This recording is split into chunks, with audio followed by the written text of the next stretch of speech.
আমার টার্গেট আমি রজব, শাবান, রমাদান পর্যন্ত আমি এই প্রশিক্ষণটা নিব যে আমি কোনো গুনাহের কাজ করব না। এই 3টা মাস প্রশিক্ষণ নেন, দেখবেন আপনাকে দিয়ে নাফরমানি করা, আপনাকে দিয়ে মিথ্যা কথা বলা, আপনাকে দিয়ে অন্যের হকের ক্ষতি করা, আপনাকে দিয়ে 2 নম্বরই করা কোশ্চেন কালেও সম্ভব হবে না ইনশাআল্লাহ। পারবেন তো ইনশাআল্লাহ? যারা এতদিন নামাজ পড়েন নাই, যারা এতদিন হারামে মত্ত ছিলেন, যারা নাফরমানিতে নিজের জীবনকে নিমজ্জিত রেখেছেন, আবার কি ঘুরে দাঁড়ানোর সুযোগ নাই? ভাই কি সুযোগ নাই? এই জন্য আমরা একটু ঘুরে দাঁড়াই। এই নামাজ পড়ছি না, হারাম পথে চলছি, 2 নম্বরই করছি, হুজুররা যে বয়ান করে বয়ানগুলি শুনে মনে হয় আমাকে জাহান্নামের লাকড়ি ছাড়া আর কিছু হবে না, সুতরাং আমার দুনিয়াটাই করি, আখিরাত করার প্রয়োজন নাই, এরকম ভাবা কোন প্রকারের সুযোগ নাই। হাজার গুনাহ হবে, হাজার অন্যায় হবে, নাফরমানি হবে, গোস্তাখি হবে, সব ছেড়ে দিয়ে কার পথে ফিরবো? আল্লাহ। পারা যাবে তো ইনশাআল্লাহ? বিসমিল্লাহির রহমানির রহিম। আমরা আজকে কথা বলবো যে রজব এবং শাবান মাসে আমাদের কি কি টার্গেট হাতে নিয়ে কাজ করা উচিত, কি কি কাজ করলে আমরা আল্লাহ তাআলার কাছে রমাদানকে একটি ফলাফলে পর্যবেসিত করতে পারবো, ওই বিষয়ে মূলত আজকে আমরা কথা বলবো ইনশাআল্লাহ। আমরা বলছিলাম আমরা বর্তমানে যে মাসের মাঝে আছি ওই মাসটা কোন মাস? একটু সবাই বলি ভাই, কি মাস? এর পরবর্তী মাস হচ্ছে শাবান মাস, এর পরবর্তী মাস হচ্ছে রমাদান মাস। তাহলে রমাদান আমাদের আর কয় মাস পরে আছে? প্রায় 1.5 মাস বা 2 মাস পরে আমাদের রমাদান চলে আসছে। রাসূল কারীম সাল্লাল্লাহু আলাইহি ওয়াসাল্লাম এবং সমগ্র সাহাবা আজমাইন রমাদান পাওয়ার জন্য এবং পূর্ববর্তী ওলামাই কেরামও 6 মাস আগ থেকে আল্লাহর কাছে ফরিয়াদ করতেন, ওগো আল্লাহ আমার হায়াতে রমাদানটা আবার ফিরিয়ে দিন। সকলে বলি আমিন।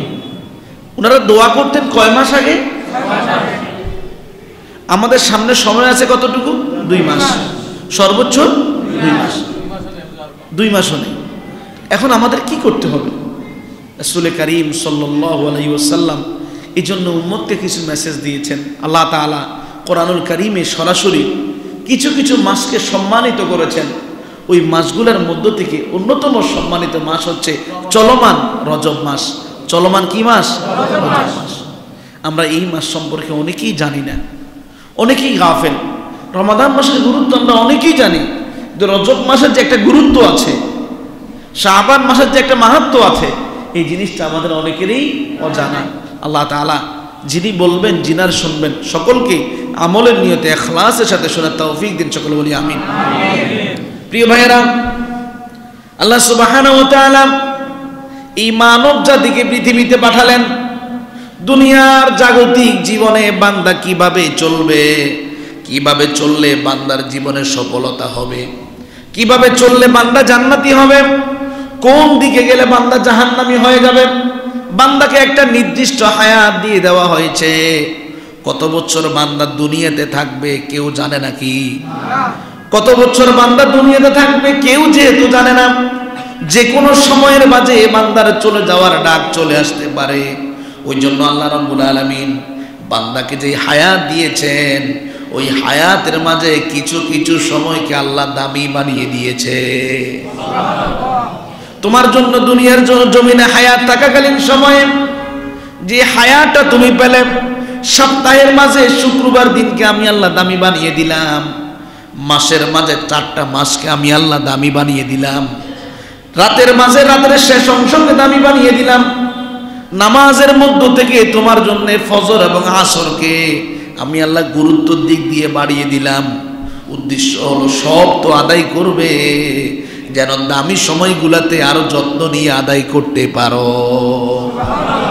আল্লাহ তাআলা কোরআনুল কারীমে সূরাতুত তাওবা এর 36 নং আয়াতে বলেন, ইন্না ইদ্দাতাশ শুহুরি ইনদাল্লাহি 12 শাহরান ফি কিতাবিল্লাহ ইয়াওমা খালাকাস সামাওয়াতি ওয়াল আরদি মিনহা أربعة حرم যালিকাদ দীনুল কাইয়্যিম ফালা তাযলিমু ফীহিন্না আনফুসাকুম। আল্লাহ তাআলা বলছেন, আমি আল্লাহ তাআলা যেই দিন থেকে আসমান এবং জমিন সৃষ্টি করেছি ওই দিন থেকেই বৎসর গণনায় তোমাদের জন্য 12টা মাসকে আমি আল্লাহ নির্ধারণ করেছি।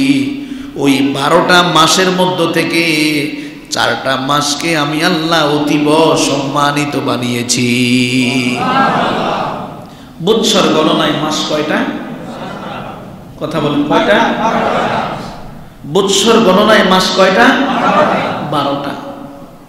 যেই 12টা আমরা এখনো গণনা করি, এই 12টা ফয়সালা কে দিয়েছেন? আল্লাহ।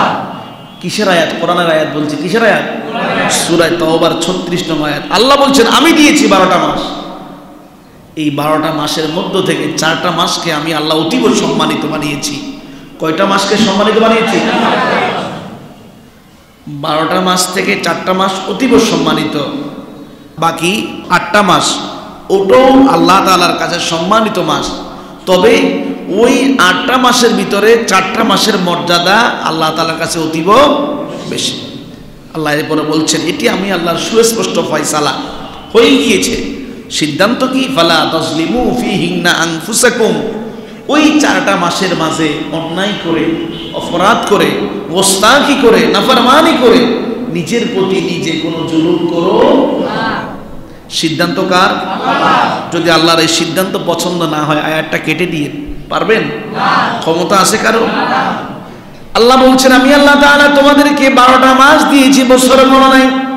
ওই 12টা মাসের মধ্য থেকে 4টা মাস আমি আল্লাহর কাছে সম্মানিত।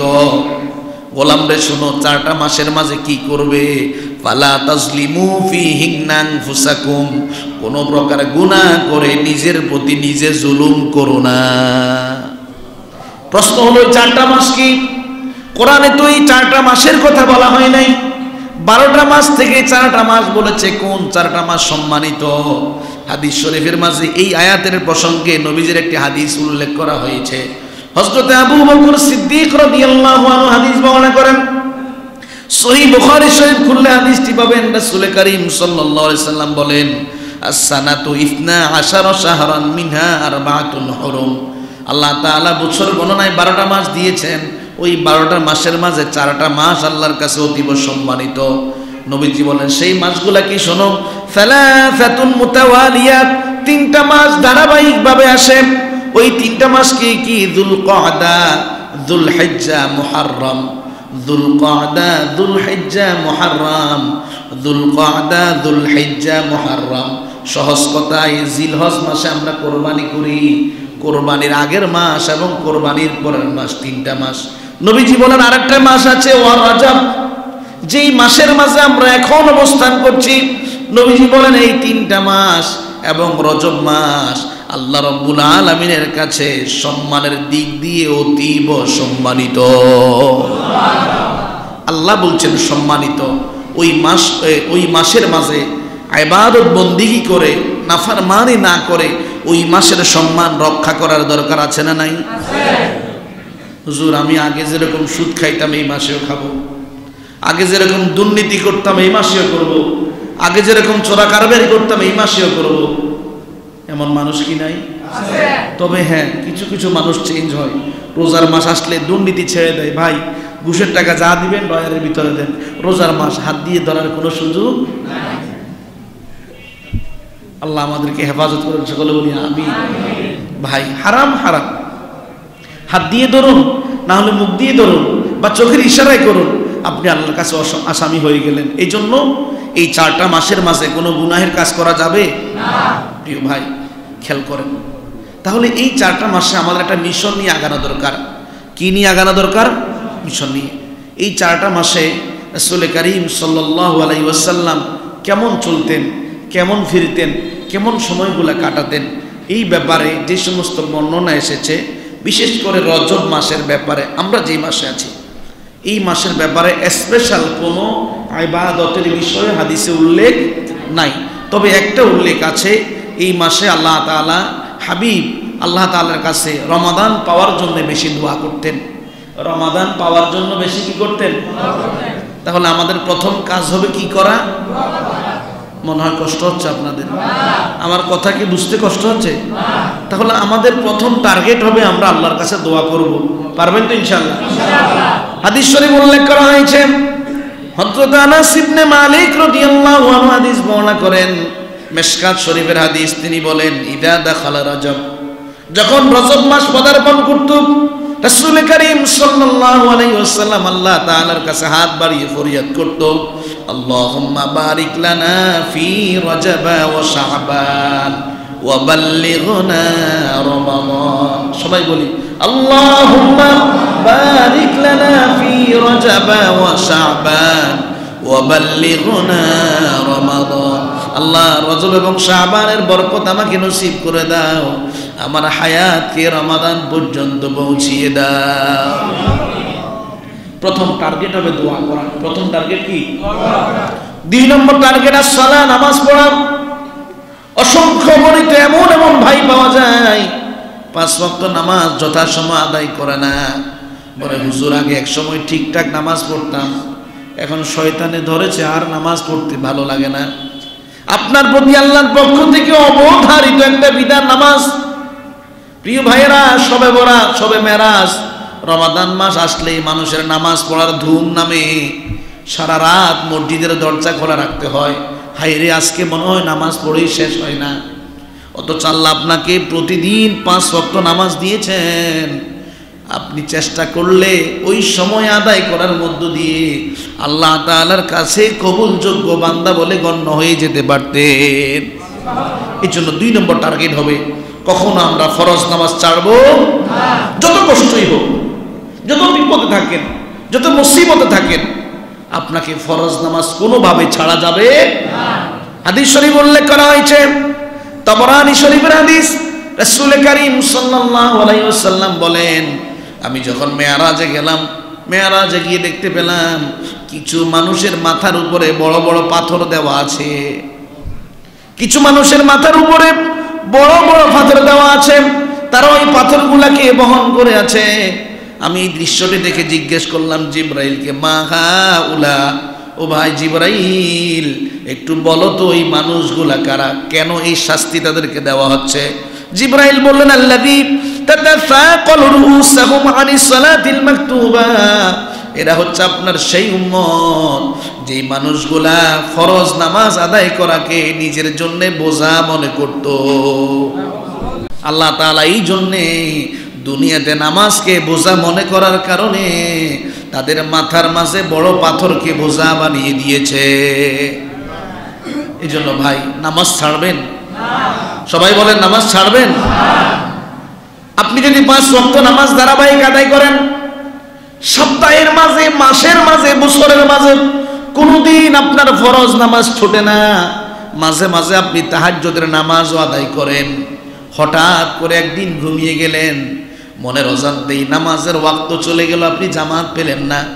আল্লাহর নবী বলেন, তুমি যেহেতু ধারাবাহিকভাবে নামাজ জামাতে আদায় করতে, একদিন যেহেতু তোমার কাছ থেকে অজান্তে নামাজ ছুটে গেল, কাজা যদিও আদায় করো, ওই ধারাবাহিক আদায়ের কারণে তোমার আমলনামায় জামাতে আদায়ের সওয়াব লিখে দেওয়া হবে। ভাই, এই জন্য নামাজ ছাড়বেন বলেন না। 2 নম্বর টার্গেট কি হবে? নামাজ ছাড়া যাবে না। আমাদের 3 নম্বর টার্গেট হবে আর নিয়তুল আমালিস সালেহ, আমরা ভালো কাজের নিয়ত করব। কিসের নিয়ত? সবাই বলেন, কিসের নিয়ত? ভালো কাজের নিয়ত করব। যদি আমরা ভালো কাজের নিয়ত করতে পারি যে আল্লাহ, আমি আপনার কাছে কথা দিলাম যে এই বছর সামনে যে রমজান আসছে, আমি একটা রোজাও ছাড়বো না। নিয়ত করা যায় না? আপনি নিয়ত করলেন একটা রোজাও আপনি ছাড়বেন না, এখনো আপনার রোজা আদায় করার, ফরজ রোজা আদায়ের জন্য রমাদান মাস আসে নাই। ওই যে নিয়ত করলেন, আপনার আমলনামায় রোজার 1 গুণ সওয়াব লিখে দেওয়া হলো।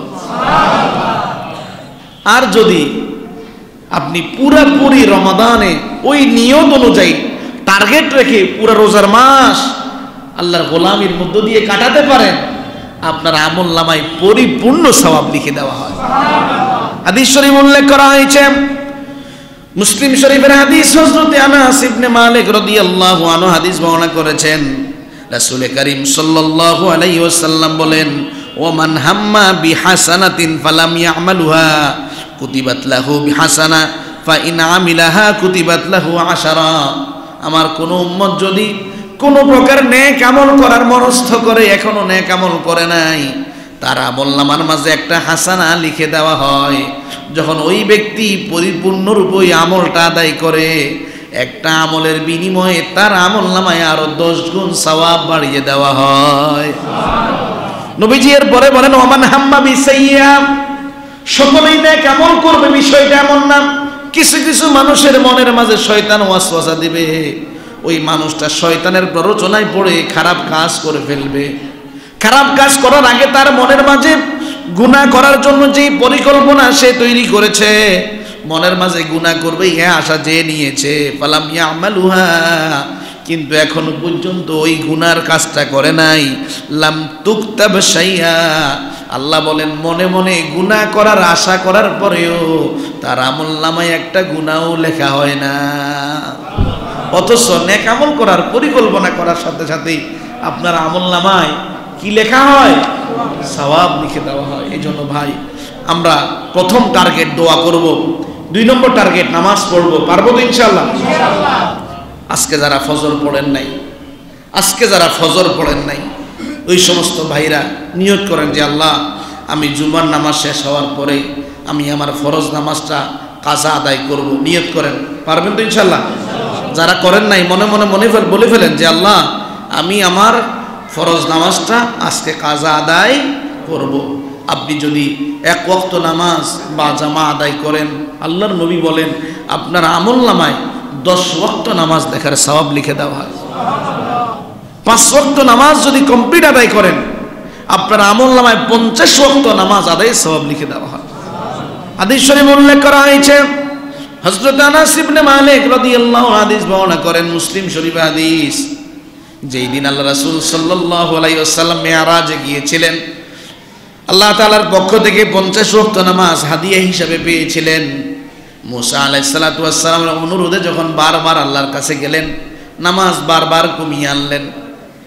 এক পর্যায়ে যখন 10 ওয়াক্ত নামাজ নির্ধারণ হয়ে গেল, মুসা আলাইহিস সালাতু ওয়াস সালাম বললেন, আল্লাহর নবী আপনি আবারও যান, আমার উম্মতেরা নামাজ পড়ে নাই, আপনার উম্মতেরা সঠিকভাবে নামাজ পড়বে না। নবীজির লজ্জা বোধ হলো, এতবার গিয়ে বারবার নামাজ কমিয়ে আনছি, কমাতে 50 থেকে 10 ওয়াক্তের মাঝে চলে আসলো, আর যেতে মনে হয় লজ্জা বোধ হয়। আল্লাহ রাসূলকে বললেন, ইয়া মুহাম্মদ, ইন্নাহুন্না 5 সালাওয়াত কুল্লা ইয়াউমিন ওয়া লাইলা লিকুল্লি সালাতিন 10। আপনাকে মনের মনস্থ করার বিনিময়ে আমি আল্লাহ 10 ওয়াক্ত থেকে 5 ওয়াক্ত করে দিলাম। আপনার কোন উম্মত যদি 5 ওয়াক্ত নামাজ যথাসময়ে যথাযথভাবে আদায় করে, লিকুল্লি সালাতিন 10, 1 ওয়াক্তের বিনিময়ে আমি আল্লাহ 10 বাড়িয়ে দেব। এই জন্য প্রিয় ভাই, যারা নামাজ পড়েন নাই মনে মনে নিয়ত করেছেন তো আদায় করবেন ইনশাআল্লাহ। সামনের গুলা ছাড়বো। আমি মুসলমান, আমার মুসলমানিত্বের বহিঃপ্রকাশ হবে নামাজ দিয়ে। কি দিয়ে? সবাই বলেন কি দিয়ে? আমি মুসলমান, আমার সবচেয়ে বড় পরিচয় আমি নামাজি। পারবো তো ইনশাআল্লাহ? যুবক ভাইয়েরা, যারা এখনো খেল তামাশায় মত্ত আছেন, ঘুমাতে গেলেই ফেসবুক ছাড়া ঘুম আসে না, সকালবেলা ঘুম থেকে উঠলে ইউটিউব দেখা ছাড়া দিন চলে না, ওই সমস্ত ভাইদের কাছে একটাই জবাব, একটাই প্রশ্ন, তুমি কখন মারা যাবে হিসাব আছে? গত সপ্তাহে বলেছিলাম, আমার পরিচিত একজন ভাই অনার্স 3rd ইয়ারে পড়ে, হঠাৎ পেটে ব্যথা, মেডিকেলে গিয়েছে, ডাক্তার বলেছে 2টা কিডনি ড্যামেজ হয়ে গিয়েছে। সে তো ভেবেছিল আমার এখনো সময় আছে সময় এখন আর না। এই জন্য ভাই, আমাদেরকে সময় নষ্ট করার কোনো কি নাই, সুযোগ নাই।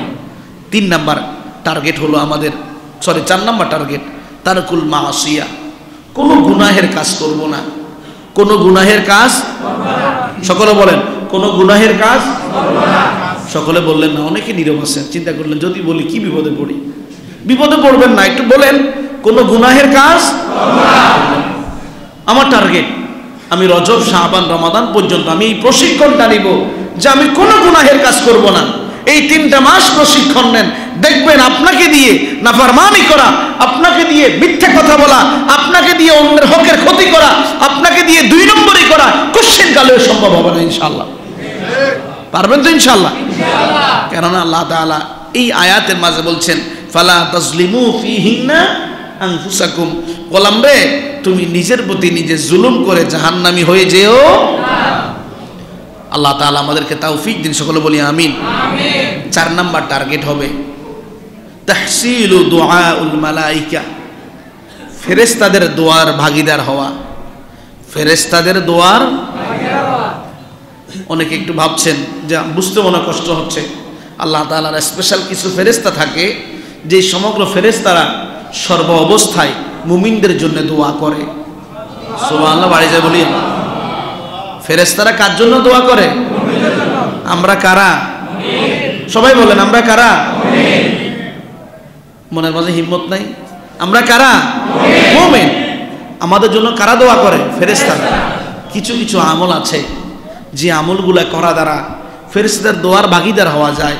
ওই আমলগুলা চাইলে আমরা প্রতিদিন করতে পারি, প্রতিদিন করতে পারি। নিজের জীবনের প্রত্যেকটা মুহূর্ত আমরা ফেরেশতার দোয়ার ভাগীদার হতে পারি। ওই আমলগুলা করবো ইনশাআল্লাহ। এখন প্রশ্ন হলো ওই আমলগুলা কি কি, যে আমলগুলা করলে আমি ফেরেশতার দোয়ার ভাগীদার হব? 1 নাম্বার আমল তালিমুন নাস, মানুষকে দিন শেখানো। মানুষকে কি শেখানো? আমি এখন আপনাদেরকে কি শিখাচ্ছি? কষ্ট হচ্ছে মনে হয় আপনাদের? সবাই বলেন কি শিখাচ্ছি? প্রশ্ন করতে পারেন যে হুজুর আপনি না জুমার দিনে আমাদের সামনে কথা বলেন, আপনার সুযোগ আছে, আমাদের তো এরকম বয়ান করার সুযোগ নাই। আপনিও দিন শিখাতে পারেন। যেই কথাগুলো এখান থেকে শিখলেন, আমি আজকে মসজিদে আপনাদের দায়িত্ব পালন করছি, আপনি ঘরে গিয়ে বাবা হিসাবে আপনি বাবার দায়িত্ব পালন করতে পারবেন না? যা যা শিখলেন, যা যা শুনলেন, ঘরে গিয়ে বিবিকে নিয়ে, সন্তানকে নিয়ে, আব্বা আম্মাকে নিয়ে বসলেন, বসে আমার এই কথাগুলা যা যা শুনেছেন সব কি আব্বা আম্মাকে বলতে পারবেন না? কথা বলেন পারবেন না? এই যে আমার থেকে একটা জিনিস শিখে আপনি আব্বা আম্মাকে ঠিক একই মেসেজটা শিখিয়ে দিলেন, আপনি যেন অন্যকে দিন শিখানোর ভাগীদার হয়ে গেলেন। সুবহানাল্লাহ। রাসূল করিম সাল্লাল্লাহু আলাইহি ওয়াসাল্লাম বলেন, হযরত আবু উমামা আল বাহিলি রাদিয়াল্লাহু আনহু হাদিসের মাঝে উল্লেখ করেন, তিরমিজি শরীফের হাদিস, নবীজি বলেন ইন্নাল্লাহা ওয়া মালাইকাতাহু হাত্তা আন-নামলাতু ফি হুজরিহা ওয়া হাত্তা আল-হুতু ফিল বাহরি লা ইউসাল্লুনা আলা মুআল্লিমিন নাসিল খায়র। যেই মানুষটা অন্য মানুষকে দ্বীন ইলম শিক্ষা দেয়, কল্যাণকর ইলম শিক্ষা দেয়, ওই মানুষটার মর্যাদা এত বেশি হয়ে যায়, আল্লাহ রাব্বুল আলামিন ওই মানুষটার প্রতি রহমত নাজিল করে এবং রহমতের ফেরেশতারা ওই মানুষটার জন্য ফরিয়াদ করতে শুরু করে। নবীজি বলেন হাত্তান নামলাতু ফি হুজরিহা, দুনিয়ার জমিনে গর্তের মাঝে বসবাসকারী যেই সমগ্র পিপিলিকা থাকে, ওই সমগ্র পিপিলিকা, ওয়া হাত্তাল হুতা ফিল বাহরি, সমুদ্রের গহীন তলদেশে যত জানা অজানা মাছ থাকে, সমগ্র পিপিলিকা এবং মাছ পর্যন্ত অন্যকে দ্বীনি ইলম শিক্ষা দানকারী ব্যক্তির জন্য আল্লাহর কাছে দোয়া করে। তাহলে প্রথম কাজ হবে, যদি ফেরেশতার দোয়ার ভাগীদার হতে চাই, পিপিলিকার দোয়ার ভাগীদার হতে চাই, মাছের দোয়ার ভাগীদার হতে চাই, অন্যকে দ্বীন শিখাবো। পারবো তো ইনশাআল্লাহ? ঘরে গেলে দেখবেন অধিকাংশ সময় আমি দেখি মা বোনেরা, অমুকের বাড়িতে কি হয়েছে জানেন, অমুকের ছেলের কি হয়েছে জানেন, আরে আমার চাচির কথা তো আপনি জানেন না। এই ঘরে গেলে আপনি মা বোন থেকে এই সমস্ত কথা ছাড়া আপনি জাগতিক অন্য কোনো কথার আশা করবেন না। ওই সময় আপনি বলবেন দেখো এগুলো বাদ দাও, একটু দিনই কিছু আলাপ শোনো, আজকে মসজিদে গিয়েছিলাম, এই জিনিসগুলো শিখেছিলাম। আপনি এই জিনিসটা কি বলে স্ত্রীদেরকে শিখাতে পারবেন না ইনশাআল্লাহ? আল্লাহ তৌফিক দিন, সকলে বলি আমিন।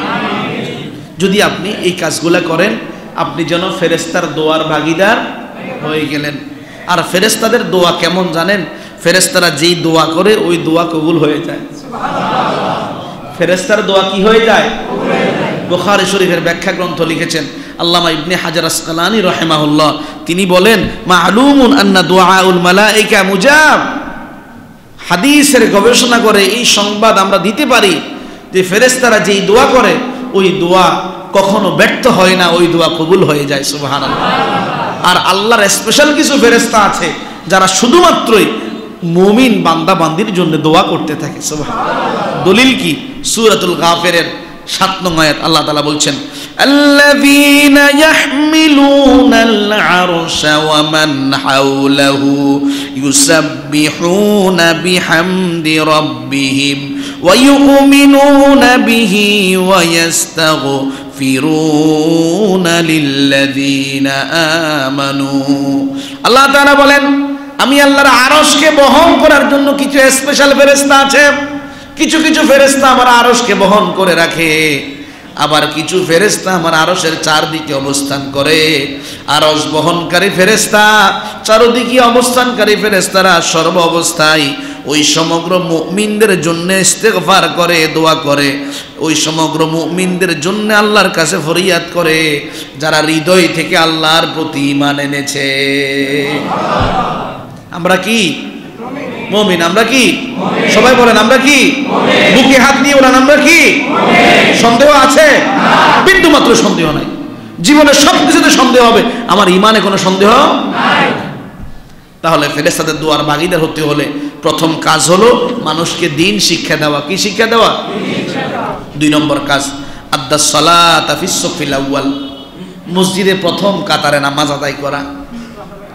সুবহানাল্লাহ বাড়ি যে বলি, চিন্তা করেন হুজুর আমরা তো দ্বিতীয় তৃতীয় এবং শেষের কাতারে পড়ে গেলাম, তাহলে যারা প্রথম কাতারে আছে ওনারাই সুবহানাল্লাহ বলুক। বিষয়টা এমন না, আপনি আজকে আসতে পারেন নাই, আগামীকাল কি আপনার কি আসার সুযোগ নেই? যদি আপনি প্রথম কাতারে নামাজ আদায় করেন, কোন কাতারে? আপনারা কোন কাতারে আছেন? আল্লাহর নবী বলেন, যে ব্যক্তি প্রথম কাতারে নামাজ আদায় করলো সে রহমতের ফেরেশতার দোয়ার ভাগীদার হয়ে গেল। কিন্তু আমাদের অবস্থানটা কি জানেন? এখন আমরা জুমার দিন প্রথম কাতার পড়ে গেল, অন্য সময় তো খালি থাকে। দোয়া কি শুধু জুমার দিনের জন্য নাকি অন্য দিনের জন্য আছে? পিছনে মানুষ বসে থাকে, মানে টেনে শিকল দিয়ে বেঁধে টেনেও সামনে আনা যায় না। আজকে থেকে সামনে থাকবেন তো ইনশাআল্লাহ। হাদিস শরীফ উল্লেখ করা হয়েছে, হযরতে বারা ইবনে আযিব রাদিয়াল্লাহু আনহু হাদিস বর্ণনা করেন, তিনি বলেন, সামিআতু রাসূলুল্লাহি সাল্লাল্লাহু আলাইহি ওয়াসাল্লাম ইয়াকুল, আমি রাসূল কারীম সাল্লাল্লাহু আলাইহি সাল্লামকে বলতে শুনেছি, নবীজি বলেছেন, ইন্নাল্লাহা ওয়া মালাইকাতাহু ইউসাল্লুনা আলাস সাফিল আউয়াল, যে সমগ্র মানুষেরা মসজিদের প্রথম কাতারের সারিতে আবদ্ধ হয়ে সালাত আদায় করে, ওই সমগ্র মানুষগুলার প্রতি আল্লাহ রহমত নাজিল করে এবং ওই মানুষগুলার জন্য আল্লাহর রহমতের ফেরেশতারা দোয়া করে। 3 নম্বর আমল, মসজিদে তো আসলেন, প্রথম কাতারে শামিল হলেন, যদি ডান দিকে আপনি থাকতে পারেন, ডান দিক হলো কোন দিক? এই দিক। ডান দিক কোন দিক? যদি ডান দিকে থাকতে পারেন, নবীজি বলেন ডান দিকে যারা থাকে তারা আরেকটু স্পেশাল, তাদের জন্য আল্লাহ তাআলার পক্ষ থেকে আল্লাহর আরেক স্পেশাল ফেরেশতা ফরিয়াদ করে। সুবহানাল্লাহ। তাহলে ডানবন্দি হওয়ার মর্যাদা আছে না নাই? আছে। হাদিস শরীফ উল্লেখ করা হয়েছে, হযরত আয়েশা সিদ্দিকা রাদিয়াল্লাহু আনহা হাদিস বর্ণনা করেন, আবু দাউদ শরীফের হাদিস, রাসূল কারীম সাল্লাল্লাহু আলাইহি ওয়াসাল্লাম বলেন, ইন্নাল্লাহা ওয়া মালাইকাতাহু ইউসাল্লুনা আলা মায়ামিনিস সুফুফ, আল্লাহ তাআলা ওই মানুষগুলার প্রতি রহম করেন, রহমতের ফেরেশতা ওই মানুষগুলার প্রতি আল্লাহর কাছে ইস্তেগফার করেন যে মানুষগুলা মসজিদের ডান কাতারে প্রথম কাতারে শামিল হয়ে ডান দিকে নামাজ আদায় করতে পারে। তাহলে কয়টা আমলের কথা বললাম? 3টা। 1 নম্বর বলেছি দ্বীন শিক্ষা দেওয়া। কি শিক্ষা দেওয়া? 2 নম্বর বলেছি জামাত আদায়ের ক্ষেত্রে প্রথম কাতারে নামাজ আদায় করা। 3 নম্বর বলেছি প্রথম কাতারে আসবেন, ডান দিকে আদায়ের চেষ্টা করা। 4 নম্বর, কাতারে যে দাঁড়ালেন ফাঁকা জায়গা না রাখা। কি না রাখা? আমি ক্ষমতাবান, আমার এলাকায় 2-3টা বিল্ডিংয়ের মালিক, আমার প্লাট বাড়ি আছে, দেখা যায় কি মসজিদে আসলে এমনভাবে দাঁড়ায় যে তার পাশে কেউ দাঁড়াতে একটু কুণ্ঠাবোধ করে। আপনারা ঠিক বললেন না, এটা আমার নিজের বাস্তব দেখা। কি দেখা? এখন ইমাম সাহেব তো দাঁড়ালেন নামাজ পড়ানোর জন্য, ইমাম সাহেব দেখছেন কিন্তু জিনিসটা, কিন্তু ইমাম সাহেব বলতে লজ্জাবোধ করছেন যে উনাকে যদি বলি ভাই আপনি একটু সংকীর্ণ হন তাহলে আরেকজন মানুষও দাঁড়াতে পারবে, এই জিনিসটা বলতেও মাঝে মধ্যে ইমাম সাহেবের কষ্ট হয়ে যায়। কেন? উনি তো সমাজের নেতৃত্বশালী একজন মানুষ, ঠিক না? সাবধান, আল্লাহর ঘর মসজিদ। আপনি যদি কাতার ফাঁকা রাখেন, ওই জায়গায় শয়তান অবস্থান করবে। যদি কাতার মিলিয়ে দাঁড়ান, কাঁধে কাঁধ মিলিয়ে দাঁড়ান, একেবারে আদবের সাথে দাঁড়ান, কোনো ফাঁকা জায়গা না রাখেন, আল্লাহর নবী বলেন ফাঁকা জায়গা না রাখার কারণে আল্লাহ তোমার সম্মানও বাড়িয়ে দেবে, আল্লাহর রহমতের ফেরেশতার দোয়ার ভাগীদারও হয়ে যাবে। আজকে থেকে এই আমলটা সবাই করবেন তো ইনশাআল্লাহ। আল্লাহ কবুল করুন, সকলে বলি আমিন। হাদিস শরীফ উল্লেখ করা হয়েছে, হযরত আয়েশা রাদিয়াল্লাহু আনহা হাদিস বর্ণনা করেন, ইবনে মাজার মাঝে হাদিসটি উল্লেখ করা হয়েছে। তিনি বলেন রাসূল কারীম সাল্লাল্লাহু আলাইহি সাল্লাম বলেছেন, ইন্নাল্লাহা আযজা ওয়া জাল্লা ওয়া মালাইকাতুহু ইউসাল্লুনা আলাল্লাযীনা ইয়াসিলুস সুফুফা ওয়া মান সাদ্দা ফুরজাহু ওয়া রাফাআহু আল্লাহু বিহা দারাজা। আল্লাহ তাআলা ওই বান্দার প্রতি রহম করেন এবং সমগ্র ফেরেশতারা ওই বান্দার জন্য ফরিয়াদ করেন যেই বান্দা নামাজে কাতারের মাঝে দাঁড়ালো, নিজেরা একসাথে মিলে মিশে দাঁড়ালো, কাঁধে কাঁধ মিশালো, ওমান সাদ্দা ফুরজা, একে অপরের মাঝে কোনো প্রকার ফাঁকা জায়গা রাখলো না। আল্লাহর নবী বলেন ওই সমস্ত আমলের কারণে রহমতের ফেরেশতার দোয়ার ভাগীদার তো তারা হয়, রফাআহুল্লাহু বিহা দারাজা, আল্লাহ ওই মানুষটার সম্মান জাতির মাঝে বাড়িয়ে দেয়। যাবে তো ইনশাআল্লাহ। তবে এমনও মানুষ দেখেছি মসজিদের সভাপতি, এরকম আপনাদের এলাকা কিনতে পারবে, আমার চোখে দেখা, আপনাদের এলাকা কিনতে পারবে এরকম, যার বিদেশেও বাড়ি আছে, দেশেও বাড়ি আছে, গ্রামে বাড়ি আছে, শহরেও বাড়ি আছে, মসজিদে তার জায়নামাজ সামনে আছে, হঠাৎ করে জামাত দাঁড়িয়ে গিয়েছে, পিছন থেকে একজন মানুষ সামনে এসেছে, যখন দেখেছে উনি চলে এসেছেন, সরে গিয়ে ওনাকে জায়গা দিতে চাচ্ছেন, উনি আসছেন না, না এটা মসজিদ, এটা কি মসজিদ, তুমি সামনে দাঁড়াও, নামাজের সময় হয়েছে, তুমি দাঁড়িয়েছো, আমাকে জায়গা করে দিবে, এরকম বাহাদুর আমি এখনো হই না। আর এরকম বাহাদুরি মসজিদে দেখানো কোনো মুমিন কখনো করতে পারে না। তিনি বললেন তুমি সামনে দাঁড়াও, আমি দেখেছি এরকম পিছনে দাঁড়িয়েছে। এরকম অর্থশালী মানুষ, তার কোনোদিন তাহাজ্জুদ মিস হয় না, তার কোনোদিন তাহাজ্জুদ। তিনি বলেন যে হুজুর জীবনে এত অর্থের মালিক হব কোনোদিন ভাবি নাই। যখন তাহাজ্জুদের নামাজে বসে চোখের পানি ছাড়ার জন্য আল্লাহর কাছে হাত বাড়াই, চোখের পানি ধরে রাখতে পারি না, আল্লাহ এই সম্পদ যে তুমি দিলে কি জবাব দিব তোমার কাছে। এরকম মানুষও কিন্তু আছে। আল্লাহ তাআলা আমাদেরকে বুঝার তৌফিক দিন, সকলে বলি আমিন। প্রিয় ভাই, 5 নাম্বার যদি রহমতের ফেরেশতার দোয়ার ভাগীদার হতে হয়, সেটি হলো মসজিদে এসে ওযুর সাথে বসে থাকা। মসজিদে এসে ওযুর সাথে বসে থাকা। ধরেন আপনি নামাজ পড়তে আসলেন, এখনো নামাজের সময় আছে, কিছুক্ষণ সময়, আপনি বসে রইলেন, তসবিহ পড়লেন, তসবিহ না পড়তে পারলো, নীরবে বসে আছেন। আল্লাহর নবী বলেন ওই ওযু অবস্থায় থাকার কারণে আল্লাহর রহমতের ফেরেশতা তোমার জন্যও দোয়া করে। হাদিস শরীফ উল্লেখ করা হয়েছে, হযরত আবু হুরায়রা রাদিয়াল্লাহু আনহু হাদিস বর্ণনা করেন, তাবরানী শরীফের হাদিস। রাসূল বলেন লা তাজালুল মালাইকাতু হাত্তা তুসাল্লা আলা আহাদিকুম মা দামা ফি মসজিদিহি। কোন ব্যক্তি মসজিদে আসলো, নামাজ আদায় হলো না, নামাজের জন্য অপেক্ষমান আছে, বসে বসে তাসবিহ যাপন করলো, কোন ব্যক্তির সাথে অবাঞ্ছিত কোনো কথাবার্তা বললো না, কিংবা নামাজ শেষ হয়ে গেল, মসজিদের মাঝে ওযুর সাথে এখনো বসে রইল, আল্লাহর নবী বলেন ওই মানুষটার জন্যে যতক্ষণ বসে রইল ততক্ষণ পর্যন্ত রহমতের ফেরেশতা দোয়া করে। কি দোয়া? আল্লাহুম্মা গফির লাহু, আল্লাহ যেই বান্দা মসজিদে বসে আছে তার জন্য ক্ষমার ব্যবস্থা করে দিন। আল্লাহুম্মা রহমহু, আল্লাহ যেই বান্দা মসজিদে বসে আছে তার জন্য রহমতের ব্যবস্থা করে দিন। মালাম ইয়াহদিস, নবীজি বলেন মসজিদে আসে যতক্ষণ পর্যন্ত তার ওযু থাকে ততক্ষণ পর্যন্ত রহমতের ফেরেশতা তার জন্য দোয়া করতে থাকে। 6 নাম্বার, রোজা রাখার জন্য সাহারি খাওয়া। রোজা রাখার জন্য কি খাওয়া? আমরা সাহারি খাই না, শুধু রমজান মাসে খান, অন্যান্য মাসেও রোজা রাখার সুযোগ আছে। সপ্তাহে সোমবার, বৃহস্পতিবার, মাসের মাঝে আইয়ামে বীজের রোজা 13, 14, 15 তারিখের রোজা, এগুলো রাখতে পারেন। তবে রোজা রাখার ক্ষেত্রে আপনি যদি সাহারি খান, পেট ভরলো আপনার, শক্তি হলো আপনার, হৃষ্টপুষ্ট হলেন আপনি, কিন্তু সাহারি যে নবীজির খাওয়া একটা সুন্নাত, এই সুন্নাত আদায়ের কারণে আল্লাহ রাব্বুল আলামিনের রহমতের ফেরেশতার দোয়ার ভাগীদার হয়ে গেলেন। সুবহানাল্লাহ। সাহারি খাবেন ইনশাআল্লাহ? ইনশাআল্লাহ। ধরেন আপনি ঘুমালেন, ঘুম খুব গভীরভাবে ধরলো, সাহারির সময় শেষ হয়ে যাচ্ছে, এই মুহূর্তে আপনি উঠলেন, যদি সম্ভব হয় এক ডোক পানি হলেও খাবেন। এক ডোক কি হলেও খাবেন? এক ডোক পানি খেয়েও যদি আপনি রোজা রাখেন, আপনি যেন ওই এক ডোক পানি খাওয়ার কারণে রহমতের ফেরেশতার দোয়ার ভাগীদার হয়ে গেলেন। সুবহানাল্লাহ। হাদিস শরীফ উল্লেখ করা হয়েছে, হযরত আবু সাঈদ খুদরি রাদিয়াল্লাহু আনহু হাদিস বর্ণনা করেন, মুসনাদে আহমদের হাদিস, নবীজি বলেন আস-সুহুরু আকলাহু বারাকা, সাহারি খাওয়ার মাঝে আল্লাহ তাআলা তোমাদের জন্য বারাকা রেখেছেন। ফালা তাদাউ, তোমরা কখনো সাহারি খাওয়া থেকে বিরত থাকবে না। নবীজি বলেন ওয়ালাউ আন্নাম ইয়াজরাউ আহাদুকুম জুরহাতাম মিনাল মা, ঘুমিয়ে গেলে, ঘুমের মাঝে নিমগ্ন হয়ে গেলে, এমন একটা সময় মাঝে উঠলে যে সাহারির সময় শেষ হয়ে যাচ্ছে, সম্ভব হলে এক ঢোক পানি হলেও তুমি পান করো। যদি এক ঢোক পানি পান করার মধ্য দিয়ে সাহারি আদায় করার মতো সুন্নাহ তুমি আদায় করে নাও, ফা ইন্নাল্লাহা আযজা ওয়া জাল্লা ওয়া মালাইকাতাহু ইউসাল্লুনা আলাল মুতাসাহহিরিন, তুমি সাহারি আদায়কারী হয়ে গেলে, যার কারণে আল্লাহ এবং সমগ্র রহমতের ফেরেশতার দয়া এবং দোয়ার ভাগীদার তুমি হয়ে গেলে।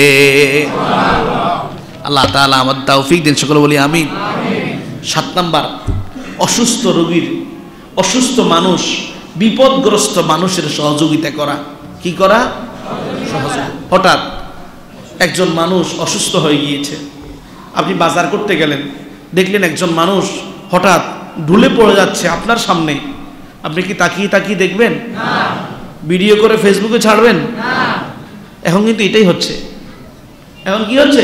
এটাই হচ্ছে। আল্লাহ রাসূল বলেন তুমি ওই সময় ওই মানুষটাকে ধরে তাকে সহযোগিতা করবে, তাকে বিশ্রামের ব্যবস্থা করে দিবে, তাকে হসপিটালে পাঠানোর জন্য তুমি বন্দোবস্ত করবে। আর কোনো মানুষ যখন এই সমস্ত কাজ করে, আল্লাহর নবী বলেন ওই মানুষটার জন্য 70,000 ফেরেশতা দোয়া করে। কিন্তু আমাদের অবস্থা কি হয় জানেন? হঠাৎ ধরেন আপনাদের এই এলাকায় একজন লোক হুন্ডা অ্যাক্সিডেন্ট করেছে, করে না? এমন অ্যাক্সিডেন্ট হওয়া মাত্র কিছু স্বার্থন্বেষী মানুষ, তবে কিছু কুলাঙ্গার থাকে, ওই মানুষটার পকেটে কি আছে সব হাতিয়ে নেয়, নাই? তার পকেটে কি আছে সে এটা হাতিয়ে নেয়, ওই মানুষটা লাশ হয়ে পড়ে থাকে, তাকে দেখার মতো কেউ নাই। ইসলামে যে একজনকে সহযোগিতা করা, অসুস্থ মানুষের পাশে দাঁড়ানো, অসুস্থ মানে এই নয় একজন মানুষের মাথা ফেটে গিয়েছে, আপনি ডাক্তার না সেটা সেলাই করবেন, এমন না। তাকে যেই স্থানের মাঝে গেলে এই অবস্থান থেকে সে নিরাময় পাবে, ওই অবস্থান পর্যন্ত তাকে পৌঁছিয়ে দেওয়ার ব্যবস্থা করা, এটাকে বলা হয় রোগীর সেবা করা। কি করা?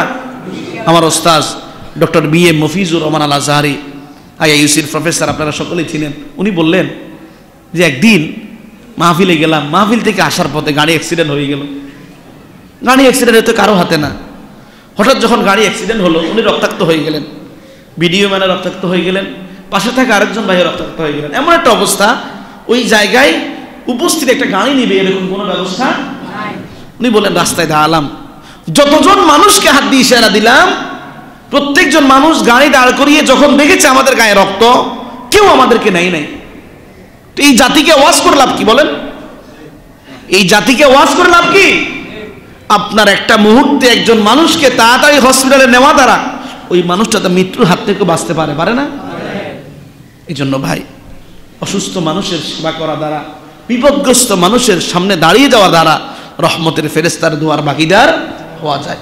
হাদিস শরীফ উল্লেখ করা হয়েছে, রাসূল করিম সাল্লাল্লাহু আলাইহি সাল্লাম বলেন, তারগীব এবং তারহিব কিতাবে হাদিসটি পাবেন, নবীজি বলেন মা মিন মুসলিমিন ইয়াউদু মুসলিমান ইল্লা তাআসাহুল্লাহু লা, আল্লাহর কোনো বান্দা যদি কোনো মানুষকে সেবা শুশ্রূষা করার আশায় একমাত্র আল্লাহ সন্তুষ্টি কামনায় ওই মানুষটার কাছে দাঁড়িয়ে যায় কিংবা তার মাথার পাশে অবস্থান করে, সাবঈনা আলফাম মিনাল মালাইকা ইউসাল্লুনা আলাইহি, আল্লাহ রাব্বুল আলামিনের 70,000 ফেরেশতা যতক্ষণ পর্যন্ত এই মানুষটার সাথে থাকে ততক্ষণ পর্যন্ত তার জন্য দোয়া করে।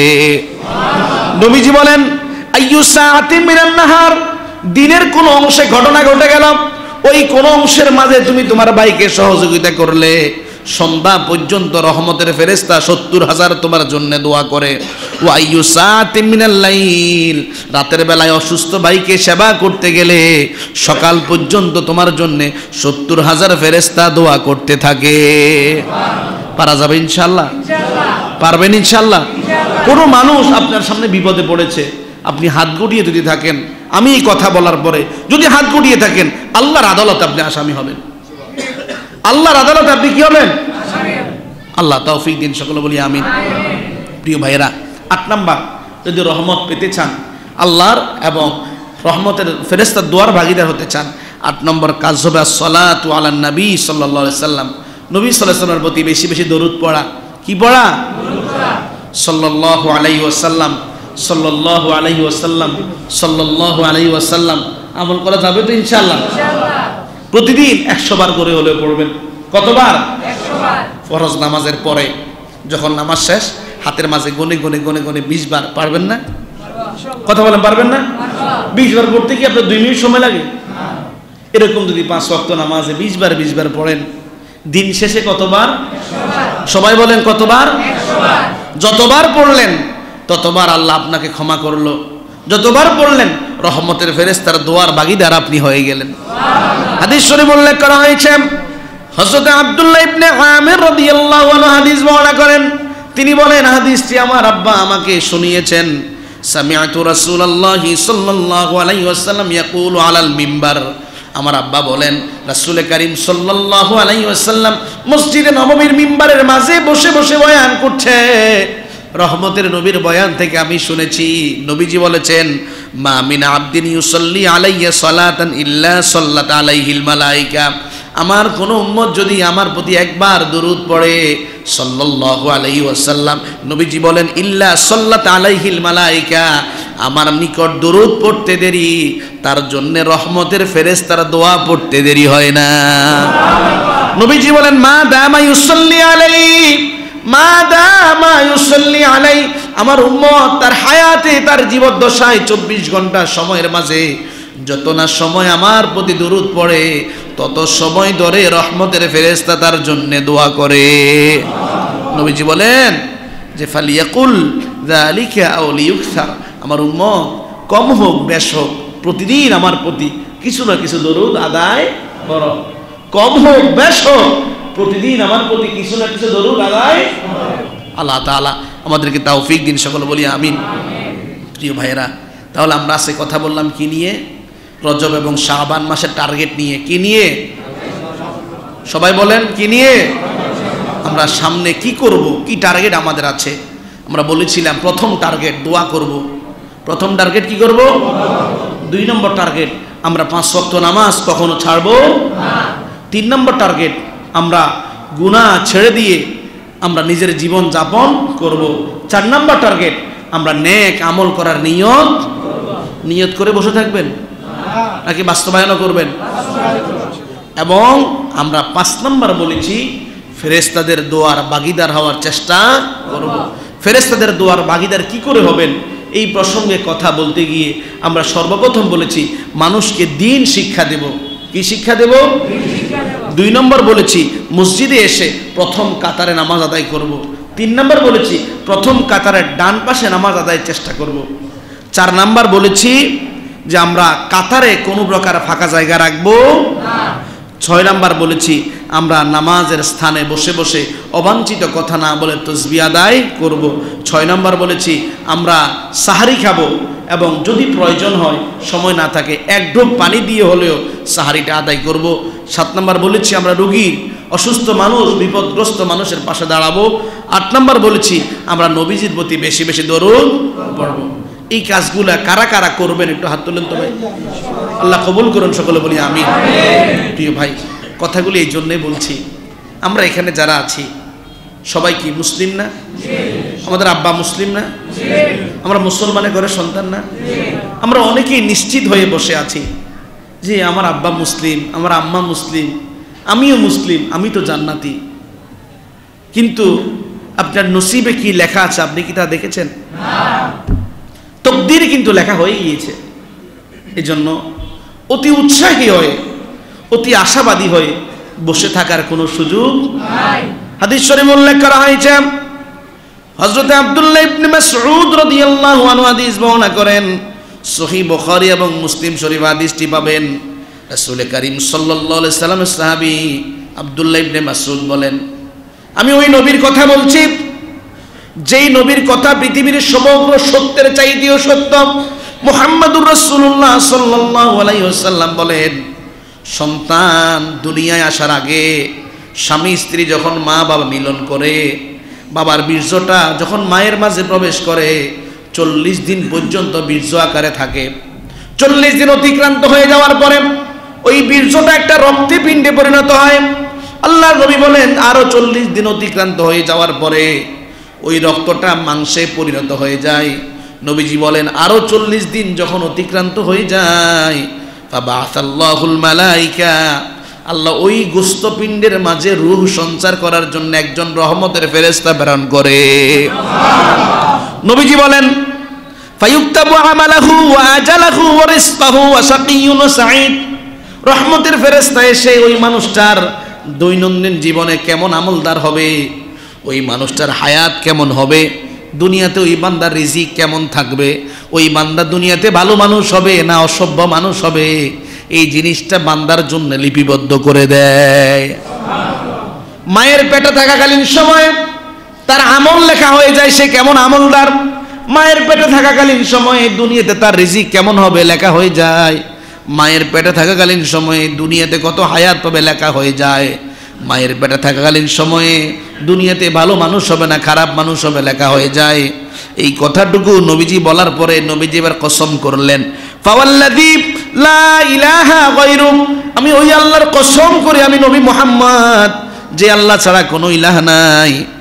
এই কথার কসম করার পরে নবীজি বললেন, ইন্না আহাদাকুম লা ইয়ামালু বিআমালিন আহলিল জান্নাতি হাত্তা মা ইয়াকুনু বাইনাহু ওয়া বাইনাহা ইল্লা যিরা।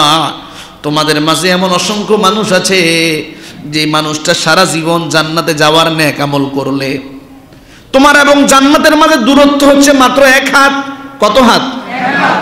নবীজি বললেন তুমি সারা জীবন নেক আমল করে করে নিজের জীবনকে অতিবাহিত করলে, এত কাছে জান্নাতের চলে আসলে, তোমার এবং জান্নাতের মাঝে দূরত্ব মাত্র 1 হাত। নবীজি বলেন ফায়াসবিকু আলাইহিল কিতাব, কিন্তু তোমার ভাগ্যের পরিহাস, তোমার তকদিরে জান্নাত লেখা নাই। তোমার ভাগ্যটা তোমার উপরে বিজয়ী হয়ে যায়। নবীজি বলেন যখন তোমার তকদিরে জান্নাত লেখা নাই, এতদিন জান্নাতে যাওয়ার আমল করলে 1 হাত দূরত্ব তোমার মাঝে আর জান্নাতের মাঝে, ফায়ামালু বিআমালি আহলিন নার, শেষ সময় এসে তুমি জাহান্নামী হয়ে যাওয়ার আমলে মত হয়ে গেলে, এক পর্যায়ে জাহান্নামী হয়ে গেলে। এরপরে নবীজি বলেন ওয়া আন্না আহাদাকুম লা ইয়ামালু বিআমালি আহলিন নার হাত্তা মা ইয়াকুনু বাইনাহু ওয়া বাইনা ইল্লা যিরা। আরেকজন ব্যক্তি সারা জীবন জাহান্নামে যাওয়ার কাজ করলো। নবীজি বলেন জাহান্নামে যাওয়ার কাজ করতে করতে ওই মানুষের মাঝে এবং জাহান্নামের মাঝে মাত্র 1 হাত দূরত্ব থাকে। ফায়াসবিকু আলাইহিল কিতাব, ভাগ্যে তকদিরে লেখা আছে ওই ব্যক্তি জান্নাতি, তার ভাগ্যটাই তার উপরে বিজয়ী হয়ে যায়। ফায়ামালু বিআমালি আহলিল জান্নাহ, জীবনের শেষ সময় এসে ওই মানুষটা এত পরিবর্তন হয়ে যায়, সে জান্নাতে হয়ে যাওয়ার মতো আমল করা শুরু করে দেয়। নবীজি কসম করেই কথা বললেন, জান্নাতে যাওয়ার আমল করতেই আছো, তোমার জীবনের শেষ অবস্থা কি তুমি জানো? তুমি জানো না। আবার বলছেন তুমি জীবনে গুনাহ করতেই আছো, ভেবে নিও না তুমি জাহান্নামী, হয়তো তোমার নসিবে জান্নাত লেখাও থাকতে পারে। এই জন্য ভাই অধিক আশাবাদী হওয়া, অধিক নিরাশ হওয়ার কোনো প্রয়োজন নাই। যারা এতদিন নামাজ পড়েন নাই, যারা এতদিন হারামে মত্ত ছিলেন, যারা নাফরমানিতে নিজের জীবনকে নিমজ্জিত রেখেছেন, আবার কি ঘুরে দাঁড়ানোর সুযোগ নাই? আছে ভাই, কি সুযোগ নাই? আছে। এই জন্য আমরা একটু ঘুরে দাঁড়াই। এই হাদিসটার প্রেক্ষাপটে আরেকটা হাদিস না বললে বুঝবেন না। হযরত আলী রাদিয়াল্লাহু আনহু হাদিস বর্ণনা করেন, সহিহ বুখারী মুসলিমের হাদিস। নবীজি সাহাবীদেরকে বললেন মা মিনকুম মিন আহাদিন ইল্লা ওয়াকাদ কাতাবা মাকআদাহু মিনান নার ওয়া মাকআদাহু মিনাল জান্নাহ। আমার সাহাবীরা, তোমরা এখানে যারা অবস্থান করছো, কে জান্নাতি হবে কে জাহান্নামী হবে লেখা হয়ে গিয়েছে। কে জান্নাতি হবে কে জাহান্নামী হবে কি হয়েছে? লেখা হয়ে গিয়েছে। ক্বালু, উপস্থিত সাহাবায়ে কেরাম প্রশ্ন করলেন, ইয়া রাসূলুল্লাহ আফালা নাত্তাকিলু আলা কিতাবিনা ওয়া নাদাউল আমাল, যেহেতু জান্নাত জাহান্নাম লেখা হয়ে গিয়েছে, আমরা কি তকদীরের ফয়সালার উপরে বিশ্বাস করে বসে থাকব এবং নেক আমল করা কি আমরা ছেড়ে দেব? ইয়া রাসূলুল্লাহ, জানতে চাই এই প্রশ্নটা শুধুমাত্র সাহাবায়ে কেরামদের প্রশ্ন নাকি সমগ্র বিশ্বের মানুষদের হৃদয়ের প্রশ্ন? হৃদয়ের প্রশ্ন। ইয়া রাসূলুল্লাহ, তকদীরে যদি জাহান্নাম লেখাই থাকে, তার মানে কি আমরা নেক আমল না করে বসে থাকবো? জান্নাত যদি লেখা থাকে, না আমরা তো জানি না এখনো, কি আমরা কি আমলের মধ্যে থাকবো নাকি আমল ছেড়ে দেব? নবীজি বললেন, ইমালু, তুমি যে জান্নাতি তুমি তা জানো? জানো না। তুমি জাহান্নামী তুমি তা জানো? জানো না। তুমি নেক আমল করতে শুরু করো। ফাকুল্লু মুয়াসসিরিন লিমা খুলিকা, যাকে যেই জায়গার জন্য সৃষ্টি করা হয়েছে ওই জায়গার কাজ করা তার জন্য সহজ করে দেওয়া হয়। তুমি জান্নাতি যদি হও, তোমার জন্য নামাজ পড়া সহজ হয়ে যাবে, তোমার জন্য আল্লাহর হালাল পথে চলা সহজ হয়ে যাবে, তোমার জন্য পর্দার মধ্যে থাকা সহজ হয়ে যাবে, দ্বীনের পথে চলা তোমার কাছে ভালো লাগবে। যদি তুমি নামাজি হও, দিনদার হও, দ্বীনের প্রতি ঝুঁকি থাকো, মনে রাখবে তোমাকে ওই পথের জন্যই তৈরি করা হয়েছে। নবীজি কোরআনুল কারীমের সূরাতুল লাইলের 5 থেকে 10 নং আয়াত তেলাওয়াত করলেন, ফাআম্মা মান আ'তা ওয়াত্তাকা ওয়া সাদ্দাকা বিল হুসনা ফাসানুয়াসসিরুহু লিল ইউসরা ওয়া আম্মা মান বাখিলা ওয়াস্তাগনা ওয়া কাযযাবা বিল হুসনা ফাসানুয়াসসিরুহু লিল উসরা। নবীজি তেলাওয়াত করলেন, আর যে ব্যক্তি দান করলো এবং তাকওয়া অবলম্বন করলো, ইসলামের মাঝে থেকে ভালো ভালো কথাগুলি বলল, ওই মানুষটা যেই সমগ্র কাজগুলি করছে, ওই মানুষটার কাজগুলি জান্নাতে যাওয়ার কাজ, এই কাজগুলিকে আল্লাহ তার জন্য সহজ করে দিল। তার মানে আল্লাহ তার জন্য জান্নাতে যাওয়ার পথকেও সহজ করে দিল। ওয়া আম্মা মান বাখিলাম, আর যে ব্যক্তি কার্পণ্য করলো এবং দ্বীনের ব্যাপারে খুবই বিদ্রোহীমূলক আচরণ করলো, আল্লাহর সাথে গোস্তাকি করলো, ওই মানুষটা আল্লাহ তাআলার বিধানের সাথে সীমা লঙ্ঘন করে নিজের জীবনকে অতিক্রান্ত করলো। তার জীবনের এই পথ পরিক্রমাটা জাহান্নামী হওয়ার পথ পরিক্রমা, এই পরিক্রমাটাই তাকে জাহান্নামের দিকে ধাবিত করলো। সুতরাং এখান থেকে একটা সিদ্ধান্ত, সেটি হলো তোমার কর্মের ফল বলবে তোমার দিক নির্দেশনা কোথায়, তোমার কর্মের ফল বলবে তোমার অবস্থান কোথায়। এই জন্য আমরা ভাই নামাজ পড়ছি বলেই আমি জান্নাতি হয়ে যাব এমনটা আশা নিয়ে অধিকতর আবেগী হয়ে বসে থাকার কোনো সুযোগ নাই। আবার আমি অনেক গুনাহগার, আমাকে মনে হয় জাহান্নামে আর হবে না, মায়ের যা খাওয়া তা এখানে খেয়ে নি, কি বলেন? এমনটা করার সুযোগ আছে? কেউ যদি বলে ভাই ব্যবসার মাঝে রিস্ক লস হয়, এই ব্যবসা না করে বসে থাকি, এই ব্যক্তিকে দিয়ে কি জীবন চলবে? কেউ যদি বলে যে বাইক চালালে মানুষ অধিক মারা যায়, আমার যাতায়াতের জন্য একটা বাইকের প্রয়োজন, মারাই যেহেতু যাব, বাইক না নিয়ে বসে থাকি, চলার সুযোগ হবে? বাইকও নিতে হবে, সাবধানেও চালাতে হবে। দুনিয়ার জমিনের মাঝে আপনাকে থেকে জান্নাত হাসিল করতে হবে। এই কথা এই নয় এই নামাজ পড়ছি না, হারাম পথে চলছি, 2 নম্বরে করছি, হুজুররা যে বয়ান করে বয়ানগুলি শুনে মনে হয় আমাকে জাহান্নামের লাকড়ি ছাড়া আর কিছু হবে না, সুতরাং আমার দুনিয়াটাই করি, আখিরাত করার প্রয়োজন নাই, এরকম ভাবা কোন প্রকারের সুযোগ নাই। হাজার গুনাহ হবে, হাজার অন্যায় হবে, নাফরমানি হবে, গোস্তাকি হবে, সব ছেড়ে দিয়ে কার পথে ফিরবো? পারা যাবে তো ইনশাআল্লাহ? আল্লাহ তৌফিক দিন, সকলে বলি আমিন। আল্লাহ তাআলা যিনি বললেন, যিনারা শুনলেন, সকলকে আমল করার তৌফিক দিন। ওয়া আখির দাওয়ানা আনিল হামদুলিল্লাহ।